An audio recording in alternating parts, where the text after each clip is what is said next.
Welcome to this video teaching you about standing waves, hopefully. First, to clear up any potential confusion, this is your standard sine wave, right? Same deal as what we deal with, my very poorly drawn version. I'd just like to say this is one cycle. But so is this.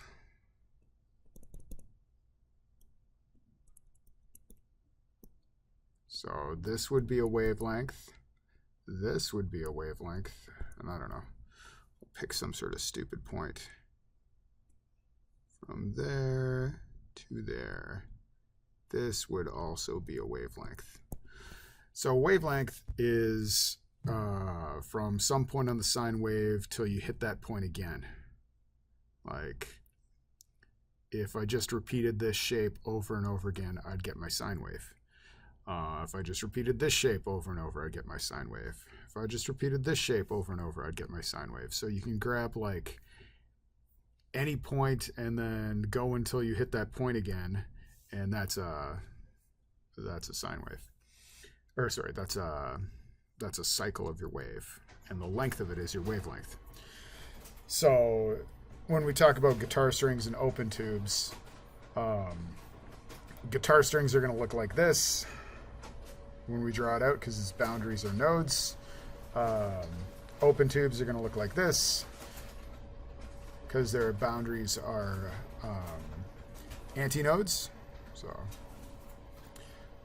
yeah, just to clear that up, this is a wavelength, one cycle of the wave, the length of one cycle of the wave. So is this, and so is that. Now that we have that much, all this stuff all comes from the idea of boundary conditions. You set up a standing wave where the reflected ray constructively interferes with the incoming wave if the wavelength of it is such that it fits the boundary conditions.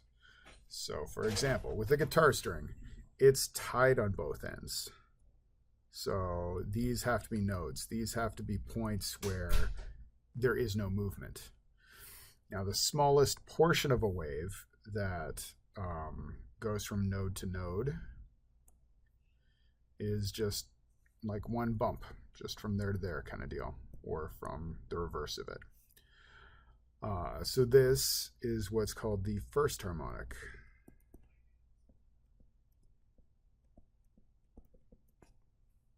And the length of it. Notice this isn't a full wavelength. This is just the first half. This is a half wavelength. So this length is equal to a half wavelength. So let's say this whole length was 5 meters. So we've got some guitar string that's 5 meters long somehow. It's the world's biggest guitar. The wavelength of the sound that would produce that the first harmonic would have would be 10 meters because the length of the string is 1/2 the wavelength. For your second harmonic, just with all this stuff, you just start at one of the boundaries and just keep going through wave stuff until you could fit the next boundary condition, except in this case we already did this one, so we got to keep going until we get to the next one. So this is the next time that fits our boundary conditions. That's our second harmonic. In this case, our length is 1 wavelength. We're like 2 half wavelengths. Why am I writing that rather than just 1 wavelength? We'll see in a sec. Let's do it again. We're just trying to fit our boundary conditions. Boundary conditions just being like, hey, at the edges, you've got some situation that makes it have to be either like a node, like stay in place, or be like an antinode, place where it changes a lot. So this is the second one that fits that scenario. And then our third would be like this. Start, draw what we've drawn so far, and then keep going. And this is like 1.5 wavelengths. This is 1 wavelength, and then we got an extra half. So it's kind of like 3 half wavelengths. Notice we keep having to go an extra half wavelength to get to the next point where it matches our boundary conditions. Now, rearranging this formula, we've got lambda 1 equals 2 lambda.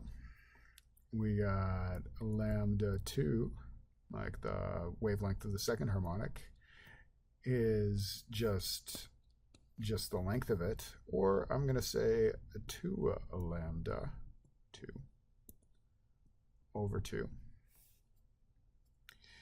And then this one, lambda 3, is just going to equal 2 times lambda 3 over 3 once we rearrange it. And hopefully you're noticing a pattern. Like it's always 2 times the wavelength, or sorry, this is wrong. 2 times the length of the thing, length of your guitar string, divided by which harmonic you're on. So your generic formula is your wavelength for a given harmonic is equal to 2 times the length of the string divided by the number of the harmonic. Now, I did this with guitar strings because I find them easier to see, but if we're talking about an open tube like a flute or something,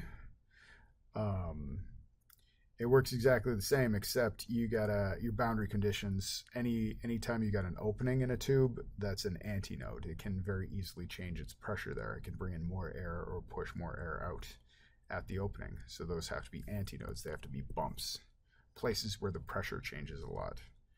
So if we want to do this one, your first harmonic would go from crest to trough. And your second, but notice this is again length equals 1/2 the wavelength, because we'd have to like continue it to get the full wavelength. And my second harmonic would be like crest to trough to crest, and that's 1 full wavelength, or L equals 2 half wavelengths.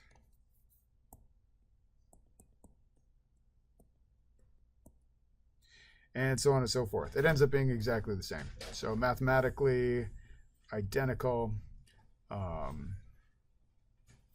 This applies to both, and hopefully understand it. It's just kind of like what portion of a wave you can fit in and still fulfill your boundary conditions. Now, things to know about kind of resonating tubes and harmonics in general is the frequency of the, say, 6th harmonic is equal to 6 times the frequency of the 1st harmonic. And just in general, the frequency of the nth harmonic is equal to n times the frequency of the 1st harmonic. So your 1st harmonic is 100 hertz. Your 7th harmonic, the 7th lowest frequency that resonates in that tube or guitar string or whatever it happens to be, would be 7 times 100 hertz or 700 hertz.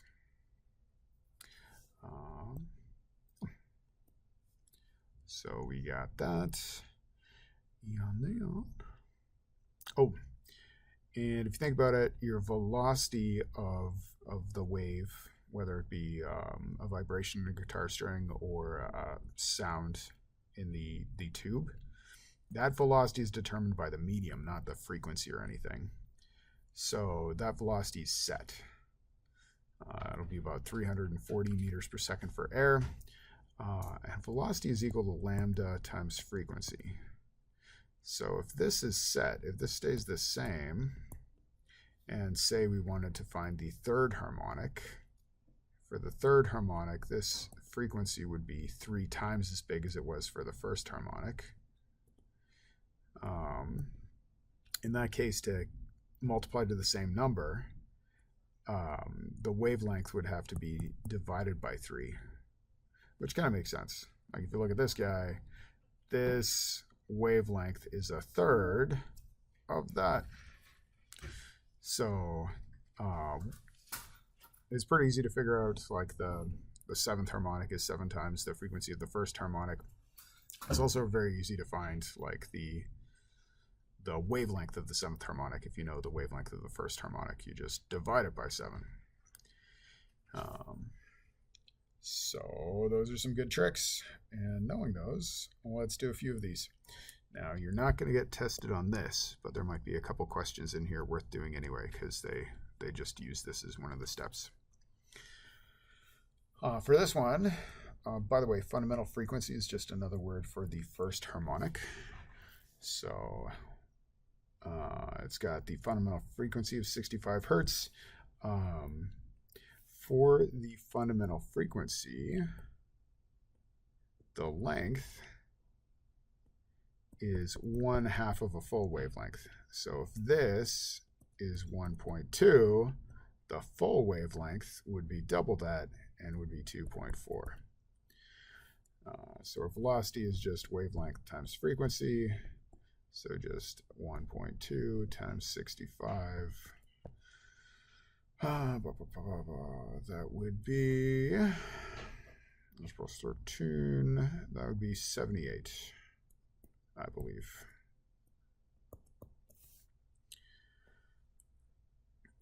Next guy, if the string is vibrating in 3 segments, what's its fundamental frequency? It's 144 hertz. So basically we just got to figure out from this hint what the harmonic is. And 3 segments would look like this at an instant in time. And this would be what you get at the 3rd harmonic. Like if you saw what we did before. 1 bump is the 1st harmonic for a guitar string, 2 bumps is the 2nd harmonic for a guitar string, and the 3rd has 3 bumps, and so on for guitar strings. So if 144 is the 3rd harmonic and we want the 1st harmonic, because fundamental frequency is the 1st harmonic, we'd just do 144 over 3. 44 over 3 would be 48. Next guy. The fundamental frequency of a vibrating string is 354 hertz. What's the frequency of its 3rd harmonic? If this is the fundamental and you want the 3rd harmonic, we'll just multiply that by 3. So F3 is just 3 times the fundamental, or 1st harmonic. So that would be 1062 hertz, I believe. I might be wrong on my numbers, but hopefully not. Next guy. The frequency of the 4th harmonic of a vibrating string is 2.5 times 10 to the 3 hertz. What's the fundamental frequency of this string? Nice and easy. It's the 4th harmonic. So the 1st harmonic, or fundamental frequency, would just be this over 4. So we have 2,500 divided by 4 would give us our 1st harmonic, or fundamental frequency. So that would be 625.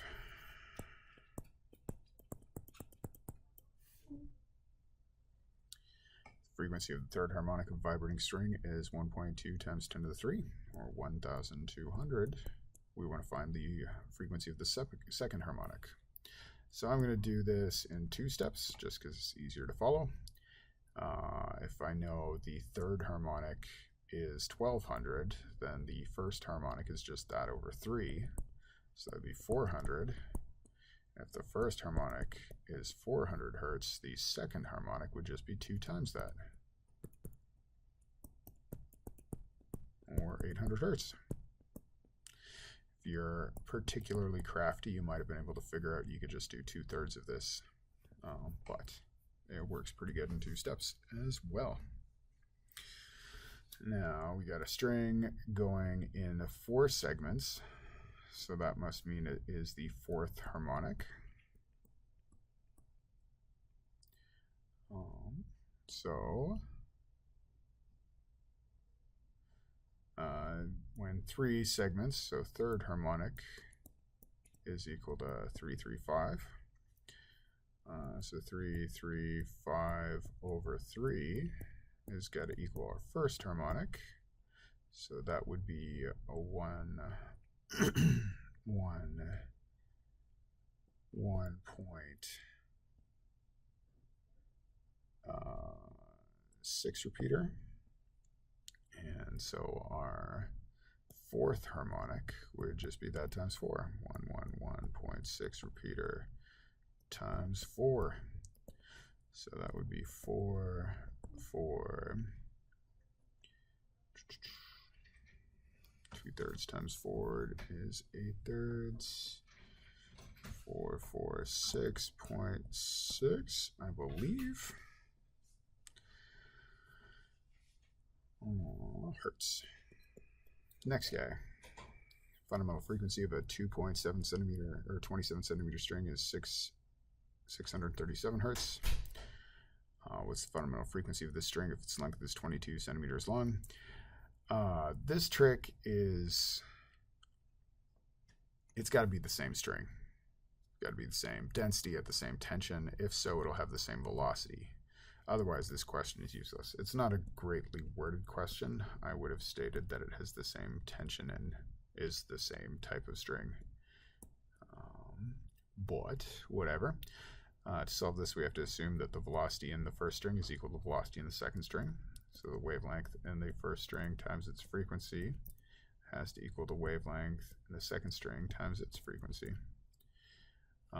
So we've got 0.27 times 637 equals 0.22 times our F2. And then just rearrange and solve for F2 and you're done. Next guy. String is 25 centimeters long and has a fundamental frequency of 441 hertz. And we want to produce a frequency of 525 hertz. What length must it be shortened to? By the way, I kind of screwed this up in that technically the wavelength was not this. The wavelength would be this times 2. But it doesn't really matter because it cancels. So similarly here, I can throw that in there. So V1 equals V2. The wavelength in the first one times the frequency in the first one equals wavelength in the second one times the frequency in the second one. At first, we have a wavelength equal to 2 times the length for the fundamental frequency. So 2 times 0.25 times 441 equaling 2 times the length we're looking for times 525. Math that out and you're done.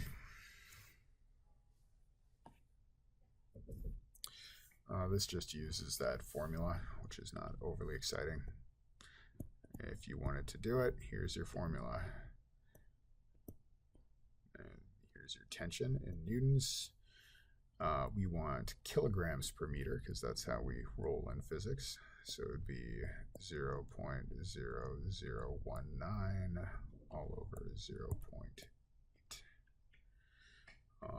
Anyway, plug all that in and get what you get. So this one's a little bit more interesting. It uses exactly the same math. So whatever that happens to be, then we want to find the fundamental frequency produced by this vibrating string. We know the velocity. The velocity would be the same for all frequencies. So once we get the velocity here, which I don't know offhand, I don't feel like doing in my head, we can just rearrange to solve for frequency. So we can say, hey, frequency equals V over lambda. Velocity is whatever you get here. And then our lambda, since it's the fundamental frequency and we've got a guitar string,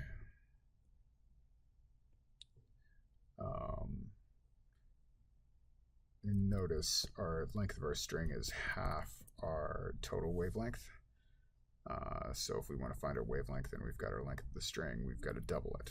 This distance is 0.8. And we want the full wavelength of a cycle of the wave. So do that divided by 1.6 and you're gold.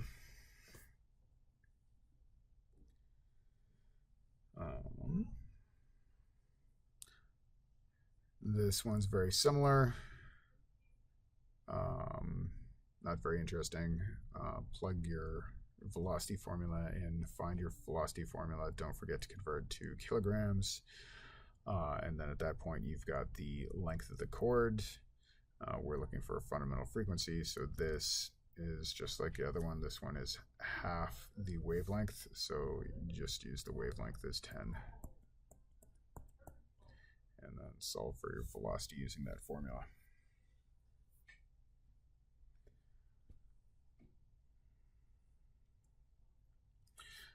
This one, you just solve for what the velocity has to be.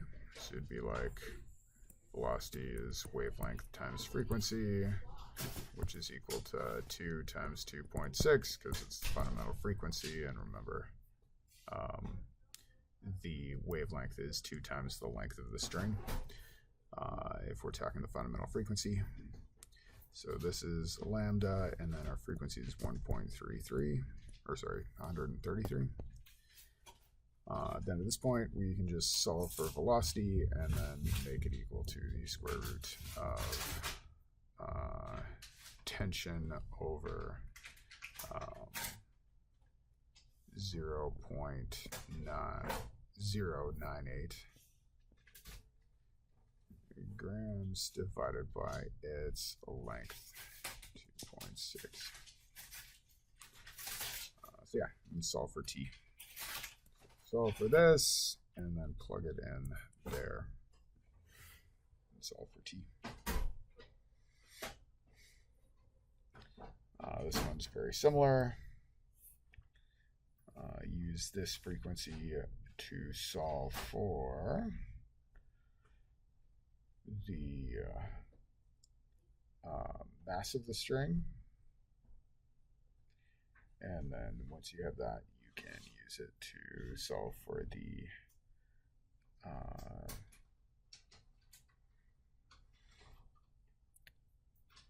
the tension required to make the velocity what it would need to be to make this have a fundamental frequency of 231.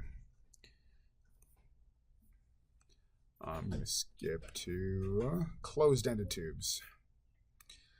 So closed tubes are a little funny in that you've got one end of it, which is closed to the world. So your clarinets, your saxophones, junk like that, there is not the same ability to pull in air. So this stays in at like basically atmospheric pressure all the time. This is forced to be a node, whereas the other end is supposed to be an antinode. Antinode being a crest or a trough. Now, if we start at our initial position, the closed end of the tube, and keep going until we hit a crest or trough,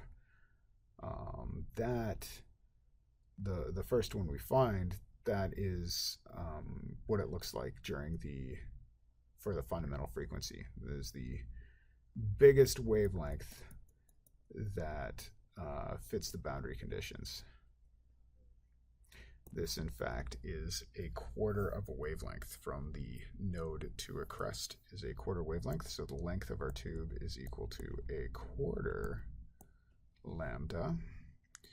And the next one that works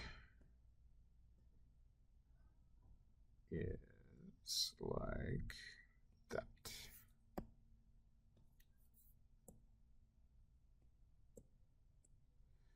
From node to crest to trough. So in this case, this is 3/4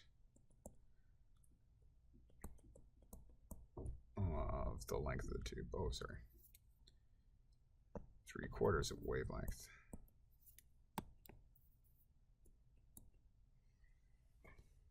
By the way, this is the first harmonic.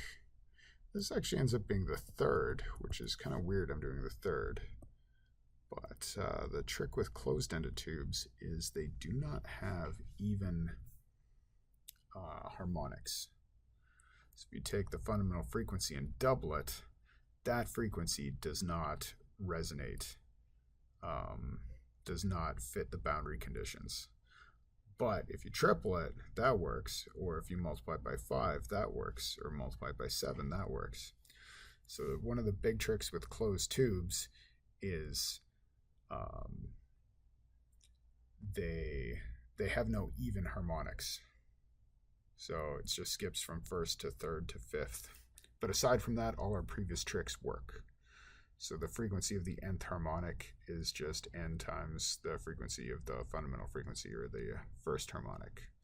So if you have a fundamental frequency of 100, the frequency of the fifth harmonic is 500.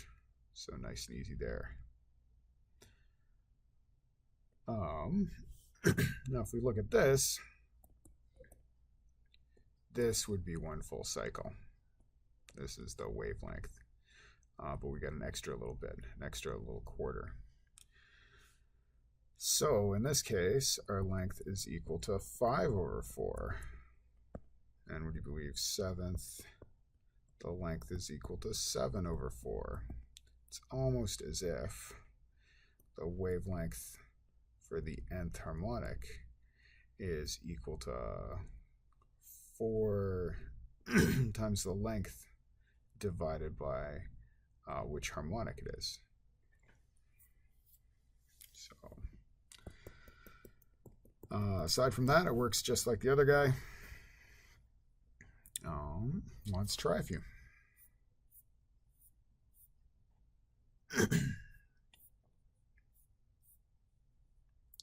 Speed of sound, the sound wave is 343. What's the wavelength of the sound at the fundamental frequency? So we've got frequency, we have velocity, so this one is just a wave equation one. Wavelength is just equal to velocity over frequency, so 343 divided by 256. And that's your answer right there. We've got a closed air column, so in this case, by closed air column, we mean open on one side and closed on the other.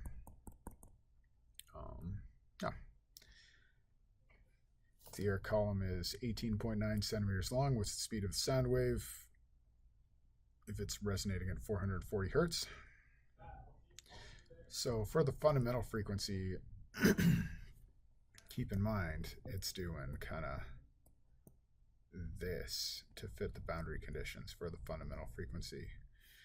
So our length, our 18.9 centimeters, is a quarter of the wavelength. So our wavelength is our length times 4, or 0.189 times 4. And then velocity is just wavelength times frequency. So 440 times 4 times 0.189, and we got it. So if we just put this here and then put in 440 here, we're just done. Next guy, closed air column resonates with a fundamental frequency of 384 hertz. What's the frequency of its third harmonic? And you'd think, oh man, it's a closed tube, this might be hard, but no, it's super easy. It's the same as before. If you know the first harmonic or fundamental frequency and you want the third, just take your first harmonic and multiply it by 3. So this one is, third harmonic is just 384 times 3. So just like open tubes or guitar strings. This one requires you use a formula from earlier. It's not super exciting. Basically, you're doing frequency equals velocity over wavelength, where your velocity, you've got to use this whole, like, it's equal to 331 31 plus 0.59 times the temperature in Celsius. So that'll give you your velocity, probably about 343 or so, I suspect. And also for this one, remember that for the fundamental frequency for a closed tube, you just get a quarter of the wavelength. So you take this guy and then divide it by your wavelength, which is just this times 4. Because remember, this is like a quarter of a wavelength.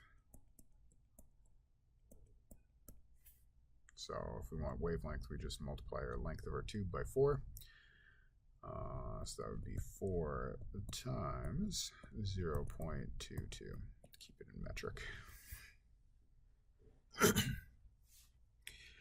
Next guy, what's the length of a closed air column that produces fundamental frequency of 256 hertz at 20 degrees Celsius? So again, I'm going to say 20 degrees Celsius is basically like 340. So you could just use your velocity of sound is just equal to 331 plus 0.59 times the temperature. Then once you got that, you can just find the wavelength, which is just V over F. And once you got that, you know how like your wavelength is equal to, or your wavelength of your fundamental frequency is equal to 4 times the length. So throw that in. So 4 times your length of the thing, right there. And solve for the length. Or sorry. Find the wavelength and then divide by 4 to get the length of it. That's the one you're looking for. A 55 centimeter closed air column will resonate at many frequencies. However, the lowest frequency at which it resonates is 156. Lowest frequency anything resonates at is their fundamental frequency. So in this case, we want to find the speed of sound using this. So velocity is just wavelength times frequency. And keep in mind, like, if you want the second harmonic, you double your frequency. If you want your third harmonic, you triple the frequency. So the smallest possible frequency is going to be your fundamental or first harmonic. So easiest way to do this is say, hey, my wavelength is equal to my wavelength is equal to 4 times my length. And my frequency is 156. Plug that in and we're done.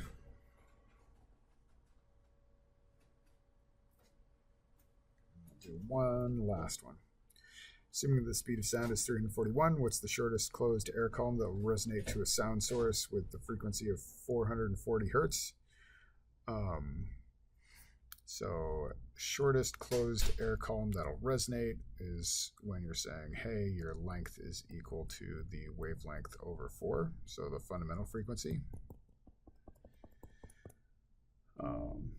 So if we do that, then we can just solve for lambda and then divide it by 4. So it'd say, hey, lambda is equal to 341 all over 440. And then once we get that, we just divide it by another 4, and we are done. Anyway, I hope this was helpful. Thanks for listening.